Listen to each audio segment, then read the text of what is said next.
Ken, my name is Samuel Jemison, and I live here in Henderson, Texas. My name is Daniel Castellano. My name's Gary Miller, and I hail from Cleburne, Texas. First of all, I just want to thank the Lord for coming into my life and just giving me a change of direction from the negativity to being on the positive side. I was a sinner. I was out there in a path of destruction, lost in my wicked ways. But I thank God that He got my attention by bringing me to my captivity. But today, God has blessed me with a wife and 2 kids. I have a daughter that's 9 years old, and I have a son that's only 4 months. And I find that a great blessing because He used them, the prison system, by me being confined and my love for them, not being there with them, to break me, to get me to that point to where I am broken, I'm contrite, where nothing else matters but getting it right. Today I realize that I am forgiven, that my name is written in the Lamb's Book of Life, and for that I am truly grateful. I was in the county jail.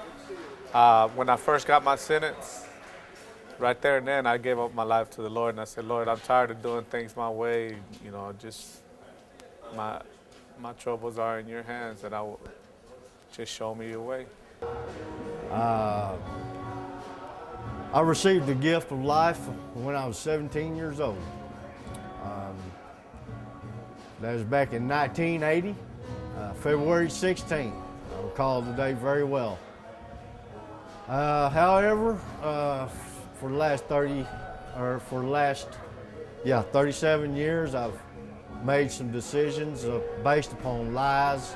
I thought everything was going well for me until I got here. I just realized I had a spiritual awakening that my life was just lost. I just can't explain it.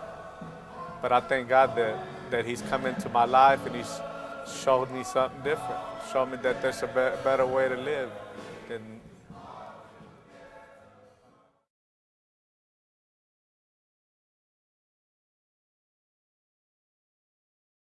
Wow.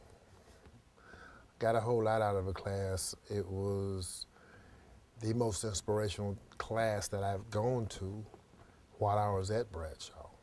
The way I became involved with the ministry here at East Texas Treatment Facility with Brother Ken and volunteers is that I just showed up whenever the opportunity was available, and I believe it was due to my faithfulness that Brother Ken asked me to be a participant in the Barnabas program, and I am truly grateful.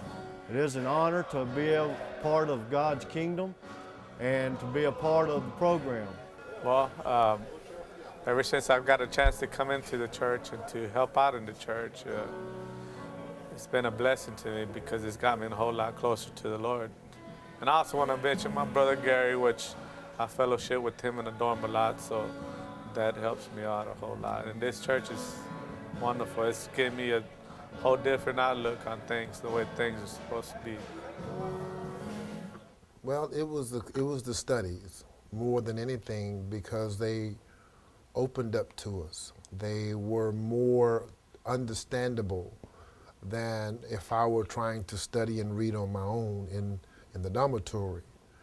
In the dormitory, it's extremely difficult to study when you have 63 other men around you talking loud, doing their own things. Absolutely. My being able to be a volunteer here and to be a worker, so to speak, it's just given me some experience in my walk with Christ for the plans that I have in the church, in the family of God.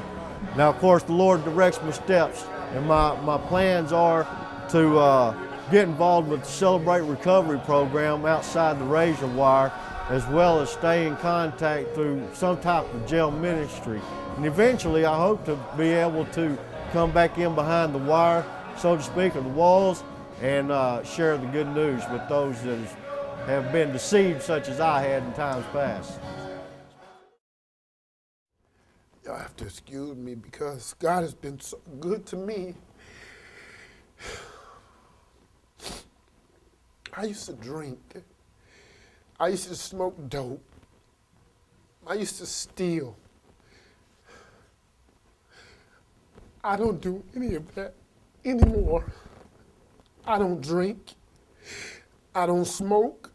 I don't even have a desire to do any of those things that contribute to God and what He's doing in my life today, because I didn't know how to do it by myself. I had completely lost my family, but I have them today. I couldn't keep a job.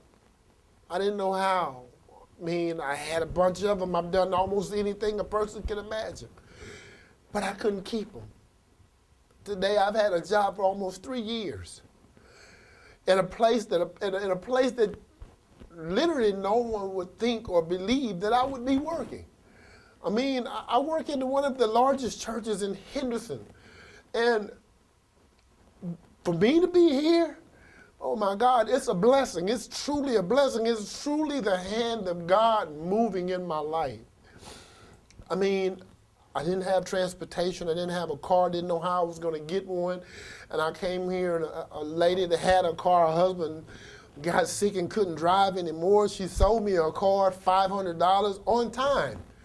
I didn't even have the money. She let me pay her over a period of time for a vehicle. And I still have that same vehicle to this day. And my wife says, that's God's blessing to you. Not only that, I'm a deacon in a church where I'm completely active in one of the largest black churches in Henderson. Didn't know that was going to happen. I walked around consistently wondering, God, why have you placed me where I am? And I found out why. I see why. You know, one thing I would like to say is that God is a forgiving God. If He can forgive the likes of me, then He can forgive anyone. And for that, I am truly grateful. And I thank God for people such as Brother Ken and the volunteers that come in. It really helps us get through these times of separation from our families, and we really enjoy these folks, and it really makes a difference. Really makes a difference.